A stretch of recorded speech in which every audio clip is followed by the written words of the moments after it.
नमस्कार दोस्तों, मैं कैलाशनाथ आपका स्वागत करता हूं हमारे YouTube चैनल पर। आज से हम राजस्थान भूगोल की संपूर्ण सीरीज शुरू कर रहे हैं। इस सीरीज में राजस्थान भूगोल का एक एक टॉपिक पूरी थ्योरी, महत्वपूर्ण तथ्यों और परीक्षा उपयोगी बिंदुओं के साथ पढ़ाया जाएगा।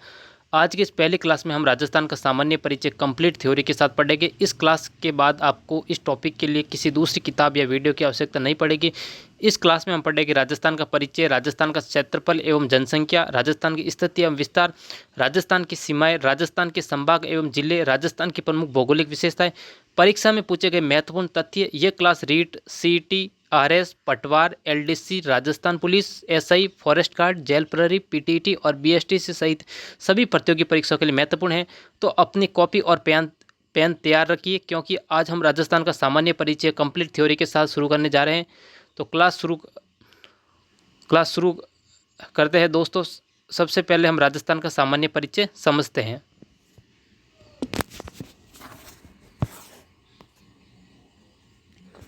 तो देखो, परिचय के अंदर, इंट्रोडक्शन के अंदर हम पढ़ रहे हैं स्थिति। राजस्थान भारत का क्षेत्रफल की दृष्टि से सबसे बड़ा राज्य है, जो भारत के उत्तर पश्चिमी भाग में स्थित है। कि भारत का क्षेत्रफल की दृष्टि से सबसे बड़ा राज्य पूछे, आपको भारत के क्षेत्रफल की दृष्टि से सबसे बड़ा राज्य पूछे तो आपको राजस्थान याद रखना है, जो भारत के उत्तर पश्चिमी भाग में स्थित है। कौन से भाग में? भारत के उत्तर पश्चिमी भाग में स्थित है, ये आपको याद रखना है। विश्व प्रसिद्ध की हम बात करें तो ये अपनी वीरता, संस्कृति, किलों, महलों, लोक कला तथा मरुस्थलीय भूभाग के लिए जाना जाता है। इसके शाब्दिक अर्थ की बात करें तो राजाओं का स्थान, शाब्दिक अर्थ की बात करें तो राजाओं का स्थान आपको याद रखना है। राजस्थान दिवस की हम बात करें तो 30 मार्च आपको याद रखना है। राजधानी राज्य की भाषा की बात करें तो जयपुर, राजधानी की बात करें तो जयपुर याद रखना है, और राज्य की भाषा की बात करें तो आपको हिंदी याद रखनी है। कुल क्षेत्रफल की बात करें तो 3,42,239 वर्ग किलोमीटर आपको याद रखना है, और भारत के कुल क्षेत्रफल का लगभग 10.41% आपको याद रखना है। तो इस परिचय के अंदर हमने पढ़ा है, एक तो भारत का क्षेत्रफल की दृष्टि से सबसे बड़ा राज्य पूछे तो आपको राजस्थान याद रखना है, और भारत के कौन से भाग में राजस्थान स्थित है तो आपको उत्तर पश्चिमी भाग याद रखना है। अगर इसकी प्रसिद्धि की पूछे तो ये अपनी वीरता, संस्कृति, किलों, महलों, लोक कला तथा मरुस्थलीय भूभाग के लिए जाना जाता है। इसके हम शाब्दिक अर्थ की बात करें तो राजाओं का स्थान आप याद रख सकते हो। आगे हम बात करें राजस्थान दिवस, आपको पूछे 30 मार्च आपको याद रखना है। राजस्थान की राजधानी पूछे तो आपको जयपुर याद रखना है, और राज्य की भाषा की बात करें तो आपको हिंदी याद रखना है। अगर हम कुल क्षेत्रफल की बात करें तो 3,42,239 वर्ग किलोमीटर आप याद रखोगे, और हम भारत के कुल क्षेत्रफल का लगभग 10.41% आपको याद रखना है। तो आप अपनी कॉपी में नोट करते रहे, तो नोट करो पहले, तो उसके बाद हम आगे बढ़ते हैं।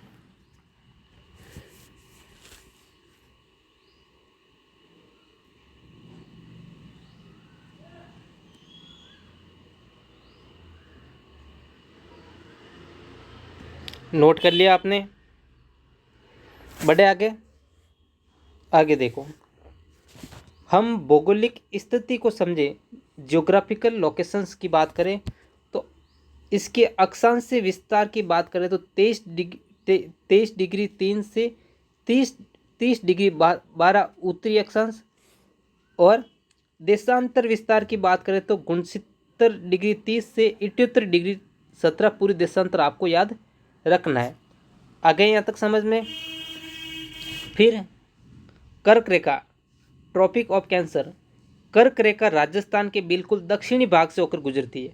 आपको पूछे कि कर्क रेखा राजस्थान के कौन से भाग से होकर गुजरती है तो आपको दक्षिणी भाग याद रखना है। ये मुख्य रूप से 2 जिलों से गुजरती है। कर्क रेखा 2 जिलों से गुजरती, एक तो बांसवाड़ा और एक डूंगरपुर, ये आपको 2 याद रखना है। ठीक है। अक्षांश से विस्तार पूछे तो 23 डिग्री 3 से 30 डिग्री 12 उत्तरी अक्षांश याद रखना आपको, और देशांतरीय विस्तार पूछे तो 69 डिग्री से 30 से 78 डिग्री 17 पूरी देशांतर आपको याद रखना है। कर्क रेखा राजस्थान के दक्षिणी भाग से होकर गुजरती हैं, और ये मुख्य 2 जिलों से गुजरती हैं, जो बांसवाड़ा और डूंगरपुर आपको याद रखना है। आ गया यहाँ तक समझ में? नोट करते रहो, साथ में नोट करते रहे कॉपी के अंदर। आगे बढ़े हम। आगे देखो, हम सीमाएं की बात करें, बाउंड्रीज। अंतर्राष्ट्रीय सीमा, अंतर्राष्ट्रीय सीमा किससे लगती है? पाकिस्तान से लगती है। किससे लगती है? पाकिस्तान से लगती है। तो आपको राजस्थान की सीमा पाकिस्तान से लगती है। और सीमा पर स्थित 4 मुख्य जिले कौन कौन से? एक तो श्रीगंगानगर, एक बीकानेर, एक जैसलमेर, एक बाड़मेर। ये आपको याद रखना है। ठीक है। राजस्थान की अंतर्राष्ट्रीय सीमा किससे लगती पूछे तो आपको पाकिस्तान याद रखना है। और सीमा पर स्थित 4 जिले पूछे तो श्रीगंगानगर, बीकानेर, जैसलमेर और बाड़मेर आप याद रखोगे। ठीक है। अंतर्राष्ट्रीय सीमा वाला तो ये हो गया। अब आपको पूछे अंतर्राज्य सीमा। अंतर्राज्य सीमा पड़ोसी राज्य। अंतर्राज्य सीमा मतलब पड़ोसी राज्य। तो राजस्थान की सीमाएं भारत के इन 5 राज्यों से मिलती है। किससे? राजस्थान की सीमाएं भारत के इन 5 राज्यों से मिलती है। वो 5 राज्य कौन कौन सा है? एक तो पंजाब, एक हरियाणा, एक उत्तर प्रदेश, एक मध्य प्रदेश, एक गुजरात। तो पंजाब है उत्तर में, हरियाणा है उत्तर पूर्व में, और उत्तर प्रदेश है पूर्व में, और मध्य प्रदेश है दक्षिणी पूर्व में, और गुजरात है दक्षिण पश्चिम में। ये आपको याद रखना है। यहाँ तक समझ में आ गया होगा तो आगे बढ़े।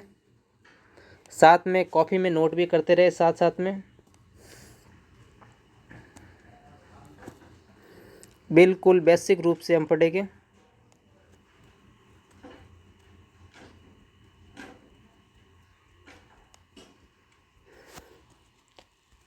आगे बढ़े।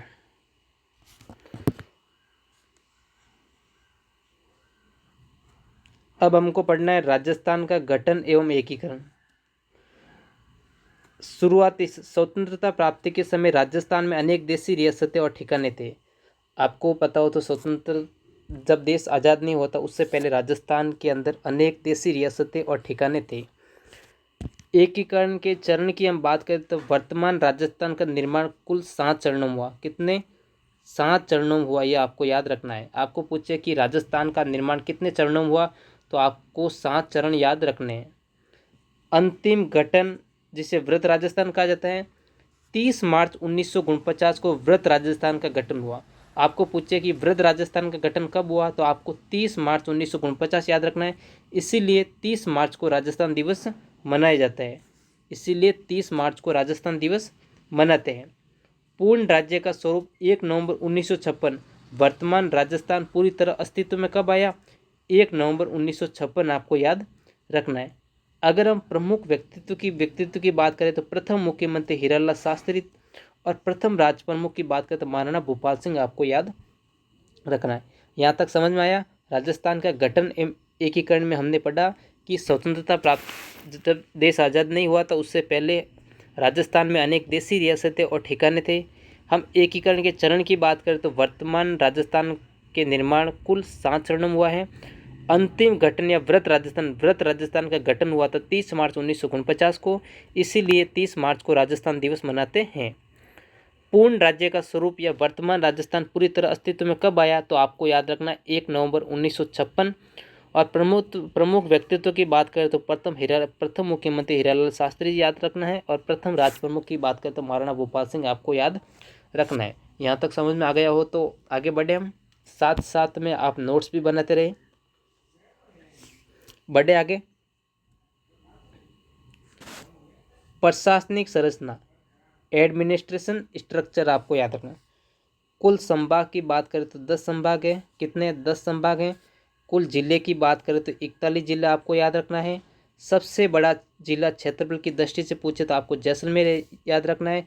सबसे छोटा जिला क्षेत्रफल की दृष्टि से पूछे दुद्दू याद रखना है। सर्वाधिक जनसंख्या वाला जिला पूछे तो आपको जयपुर याद रखना है। आ गए यहाँ तक समझ में। देखो कुल संभाग की बात करें तो 10 आपको याद रखना है। कुल जिले की बात करें तो 41 आपको याद रखना है। सबसे बड़ा जिला पूछे तो जैसलमेर आपको याद रखना है। सबसे छोटा जिला क्षेत्रफल की दृष्टि से पूछे तो आपको दुद्दू याद रखना है। सर्वाधिक जनसंख्या वाला जिला पूछे तो आपको जयपुर याद रखना है। यहाँ तक आपको समझ में आ गया हो तो बताओ मेरे को। तो हम आगे बढ़े। राजस्थान के राज्य प्रतीक स्टेट सिंबल। ठीक है। राजस्थान के राज्य के प्रतीक कौन कौन से? देखो राज्य पशु पूछे आपको तो चिंकारा और ऊंट याद रखोगे आप। राज्य पक्षी पूछे तो आपको गोडावण याद रखना है। राज्य वृक्ष पूछे तो खेजड़ी याद रखना है। राज्य पुष्प पूछे तो रोहिड़ा याद रखना है। राज्य खेल पूछे तो बास्केटबॉल याद रखना है आपको। ठीक है, यहाँ तक समझ आया। राजस्थान के जितने भी राज्य के प्रतीक थे जो परीक्षा की दृष्टि से जो अति महत्वपूर्ण है वो राज्य पशु के अंदर आप सिंकारा ऊँट याद रखना है। राज्य पक्षी की बात करें तो घोड़ावण याद रखोगे आप। राज्य वृक्ष की बात करें तो खेजड़ी याद रखोगे। और राज्य पुष्प की बात करें तो रोइडा याद रखना है। और राज्य खेल की बात करें तो बास्केटबॉल आपको याद रखना है। यहाँ तक आपको समझ में आया हो तो बताओ। साथ साथ में मैं कह रहा हूँ आप अपनी नोटबुक में भी लिखते रहे और क्लास के अंत तक जुड़े रहे। मैं कह रहा हूँ अगर आप क्लास के अंत तक जुड़े रहेंगे तो राजस्थान का जो परिचय है वो मैं कह रहा हूँ आपको पूरा समझ में आ जाएगा। और राजस्थान के सामान्य परिचय से संबंधित अगर कोई प्रश्न आया तो वो आपके गलत मैं नहीं होने दूंगा।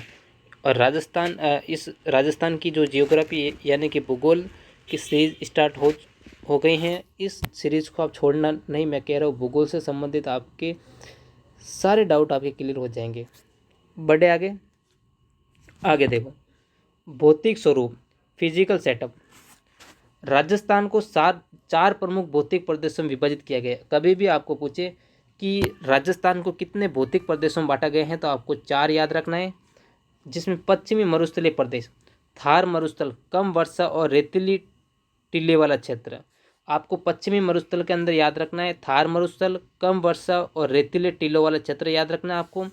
अरावली पर्वतीय प्रदेश के अंदर भारत की सबसे प्राचीन पर्वतमाला जो दक्षिण पश्चिम से उत्तर पूर्व में फैली है। क्या है अरावली पर्वतीय प्रदेश में भारत की सबसे प्राचीन पर्वतमाला जो दक्षिण पश्चिम से उत्तर पश्चिम तक फैली हुई है, ये आपको याद रखना है। पूरी मैदानी प्रदेश में आपको याद रखना है अत्यधिक उपजाऊ भूमि और संघन कृषि प्रधान क्षेत्र है। ठीक है, आगे देखो, दक्षिणी पूर्वी पठारी प्रदेश के अंदर हाड़ौती क्षेत्र तथा चंबल नदी घाटी का पठारी भाग है। इसके अंदर ये हमने भौतिक स्वरूप को ज़्यादातर मैंने देखा है कि परीक्षा में ये काफ़ी प्रश्न पूछा गया है कि राजस्थान को कितने भौतिक प्रदेशों में बांटा गया है। ठीक है, और ये चार अपने जो चारों है भौतिक प्रदेश, एक तो पश्चिम मरुस्थलीय प्रदेश, अरावली पर्वतीय प्रदेश, पूर्वी मैदानी प्रदेश और दक्षिणी पूर्वी पठानी प्रदेश, ये आपको याद रखना है। यहाँ तक समझ में आया हो तो बोलो। तो हम बढ़े आगे अरावली पर्वतमाला एवं प्रमुख नदियाँ। अब हम पढ़ने वाले हैं अरावली पर्वतमाला एवं प्रमुख नदियाँ। अब देखो, अरावली पर्वतमाला ये भारत की सबसे प्राचीन अवशिष्ट पर्वतमाला। आपको भारत की सबसे प्राचीन और अवशिष्ट पर्वतमाला पूछे तो आपको अरावली पर्वतमाला याद रखना है। ये राजस्थान को 2 प्रमुख भौगोलिक भागों में विभाजित करती है। किसमें? ये राजस्थान को 2 प्रमुख भौगोलिक भागों में विभाजित करता है। आपको पूछे कि अरावली पर्वतमाला राजस्थान को कितने भौगोलिक भागों में विभाजित करती है तो आपको 2 याद रखना है। सर्वोच्च शिखर आपको पूछे तो गुरु शिखर याद रखना है, जिसकी हम मीटर की बात 1722 मीटर है, जो माउंट आबू सिरोही में स्थित है। आपको पूछे कि सर्वोच्च शिखर पूछे तो गुरु शिखर याद रखना है, इसकी ऊंचाई 1722 मीटर याद रखनी है, जो माउंट आबू सिरोही में स्थित है। यहाँ तक। अब प्रमुख नदियाँ की बात करें तो चंबल राज्य की 12मासी एवं सबसे महत्वपूर्ण नदी। आपको पूछे कि राजस्थान की 12मासी व सबसे महत्वपूर्ण नदी पूछे, चंबल याद रखोगे आप। और पूर्णतः राजस्थान में बहने वाली सबसे लंबी नदी, एक तो पूरी तरह से राजस्थान में बहने वाली और सबसे लंबी नदी पूछे तो बनास आप याद रखोगे। पश्चिमी मरुस्थल थार की मुख्य जीवनदायिनी पूछे तो लूणी याद रखोगे। थार की पश्चिमी मरुस्थल यानी थार की मुख्य जीवनदायिनी नदी पूछे तो आपको लूणी याद रखना है।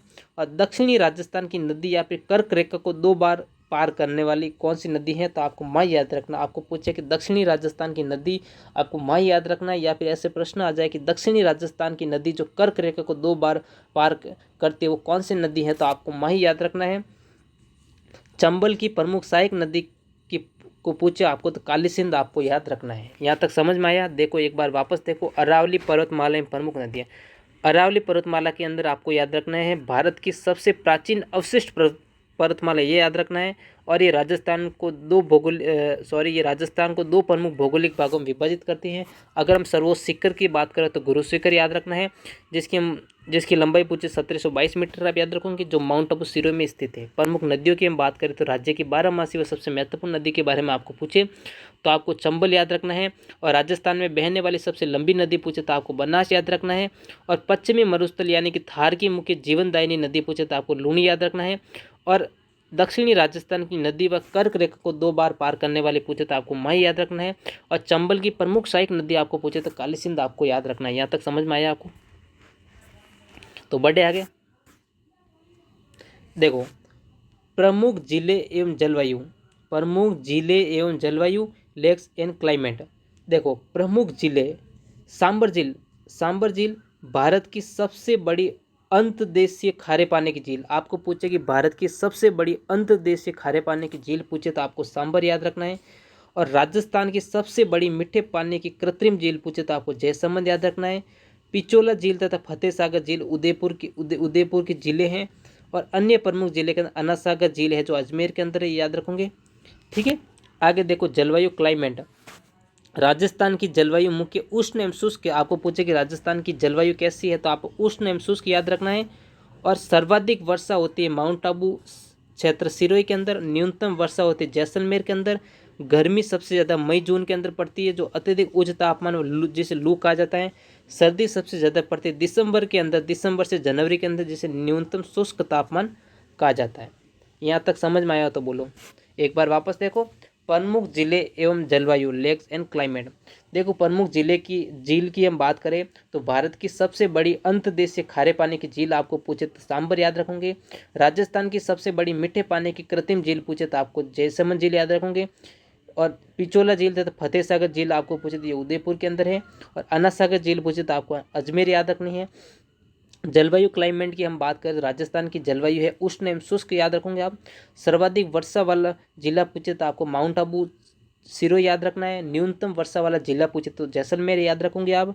सबसे ज़्यादा गर्मी किस महीने में पड़ती है तो मई से लगा के जून तक उच्च तापमान होता है। सबसे ज़्यादा सर्दी किस महीने पड़ती है तो आपको दिसंबर से जनवरी आपको याद रखना है। यहाँ तक समझ में आया हो तो बोलो। आपको अपने नोटबुक में भी लिखते रहे।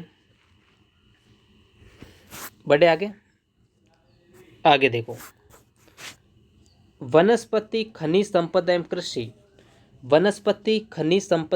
कृषि। देखो, वन एवं वनस्पति मुख्य पौधे की हम बात करें तो खेजड़ी, बबूल, रोइडा, ढाक। इसके मुख्य क्षेत्र की बात करें उदयपुर, बांसवाड़ा और डूंगरपुर और सिरोही आप याद रखेंगे। ठीक है, वन एवं वनस्पति के मुख्य पौधे की आप बात करें तो खेजड़ी याद रखोगे, बबूल, रोइडा और ढाक आपको याद रखना है। मुख्य वन क्षेत्र की बात करें तो उदयपुर, बांसवाड़ा और डूंगरपुर सिरोही क्षेत्र आपको याद रखोगे। खनिजों का अजायब अगर तो संगमरमर और मार्बल, जस्ता व तांबा, जिप्सम व फास्फेट और ग्रेनाइट आपको याद रखना है। कृषि एग्रीकल्चर, मुख्य फसलें बाजरा जो उत्पादन में प्रथम स्थान है, गेहूँ, सरसों, चना, जौ और मूंगफली आपको याद रखनी है। ठीक है, इसके अंदर हमने वन एवं वनस्पति पढ़ा है, खनिजों का जैव अगर पढ़ा है, कृषि एग्रीकल्चर यानी मुख्य फसलों के बारे में हमने पढ़ा है। यहाँ तक समझ में आया आपको? बढ़े आगे। राष्ट्रीय उद्यान, नेशनल पार्क। राजस्थान के प्रमुख राष्ट्रीय उद्यान एवं अभ्यारण्य जो जैव विविधता के लिए प्रसिद्ध है। देखो, ये जो उद्यान दे रखा है जो जैव विविधता के लिए प्रसिद्ध है। देखो, रणथंभौर राष्ट्रीय उद्यान, सवाई माधोपुर बाघों के संरक्षण के प्रसिद्ध है। ये रणथंभौर राष्ट्रीय उद्यान है सवाई माधोपुर के अंदर है और ये बाघों के संरक्षण के लिए प्रसिद्ध है। आगे देख, केवलादेव राष्ट्रीय उद्यान, ये भरतपुर के अंदर है, जो घना पक्षी विहार, विदेशी पक्षियों, साइबेरियन क्रेन का बसेरा, या इसके अंदर आप याद रखना है। मुकुंदरा हिल्स राष्ट्रीय उद्यान आपको पूछे तो कोटा झालावाड़ क्षेत्र आपको याद रखना है। इसके अंदर डेजर्ट राष्ट्रीय उद्यान है। राष्ट्रीय मरु उद्यान पूछे तो आपको जैसलमेर व बाड़मेर क्षेत्र याद रखना है, जिससे गोड्डावन पक्षी की शरण स्थली है इसमें। ठीक है, रणथंभौर का पूछे सवाई माधोपुर के अंदर है, जिससे बाघों के संरक्षण के लिए प्रसिद्ध है ये उद्यान। केवलादेव राष्ट्रीय उद्यान का पूछे तो ये भरतपुर के अंदर है, जैसे घना पक्षी विहार, विदेशी पक्षियों और साइबेरियन क्रेन का बसेरा है इसमें। मुकुंदरा हिल्स और राष्ट्रीय उद्यान पूछे तो कोटा झालावाड़ क्षेत्र आपको याद रखना है। डेजर्ट राष्ट्रीय उद्यान और राष्ट्रीय मरु उद्यान पूछे तो जैसलमेर से बाड़मेर वाला क्षेत्र, जिसे गोडाउन पक्षी की चरण स्थली भी कहा जाता है। यहाँ तक समझ में आया आपको? आगे देखो, परीक्षा उपयोगी महत्वपूर्ण तथ्य काफी परीक्षा में पूछा जाता है, काफी परीक्षा में पूछा जाता है और परीक्षा की दृष्टि से अति महत्वपूर्ण रहता है। परीक्षा उपयोगी महत्वपूर्ण तथ्य, परीक्षा उपयोगी महत्वपूर्ण तथ्य वन लाइनर। देखो, परीक्षा उपयोगी महत्वपूर्ण तथ्य के अंदर जो वन लाइनर है जो परीक्षा के लिए अति महत्वपूर्ण रहेगा। राजस्थान दिवस के बारे में आपको पूछे 30 मार्च आपको याद रखना है। राजधानी की बात करें तो जयपुर आपको याद रखना है। सबसे बड़ा जिला पूछे तो जैसलमेर याद रखना है। सबसे छोटा जिला पूछे तो दूदू याद रखना है। सर्वोच्च शिखर की बात करें तो गुरु शिखर, जिसकी ऊंचाई 1722 मीटर है। राज्य पक्षी या वृक्ष, राज्य पक्षी पूछे तो गुड्डावन याद रखना है और वृक्ष पूछे तो आपको खेजड़ी याद रखना है। राज्य पुष्प आपको पूछे तो रोइडा याद रखना है। भारत का सबसे बड़ा राज्य पूछे तो राजस्थान याद रखना है। सबसे बड़ी खारे पानी की झील पूछे तो सांबर झील याद रखना है। पूर्णतः राज्य में बहने वाली लंबी नदी पूछे तो आपको बनास याद रखना है।